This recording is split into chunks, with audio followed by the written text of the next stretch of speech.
আজ আমি বানাবো ডিটক্স ওয়াটার। তোমরা তো এই নামটা সবাই শুনেছো, তাই না? আমিও শুনেছি, কিন্তু এটা খাওয়ার সৌভাগ্য এখনো পর্যন্ত আমার হয়নি। আর এরম একটা হেলদি ড্রিঙ্ক খেতে কে না চায় বলো? তাই আজকে আমি অ্যাট লাস্ট বানিয়েই ফেললাম।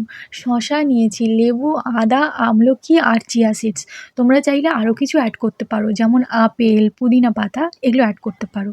আর হ্যাঁ, এতে তোমরা গাজরও অ্যাড করতে পারো। তো চলো এবার ঝটপট বানিয়ে ফেলি। নিয়েছি একটা কাঁচের জার, তোমরা প্লিজ প্লাস্টিকটা অ্যাভয়েড করো, কাঁচের জিনিসেই বানিও।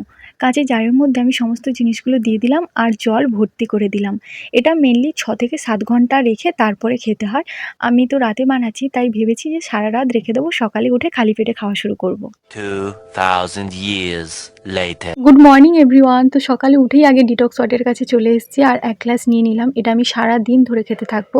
আর এর অনেক বেনিফিটস রয়েছে, ডাইজেশন ভালো করে, ওয়েট লস করায়, স্কিন ভালো করে। তো চলো সবাই ট্রাই করো। আজকে আসি, দেখা হবে কাল।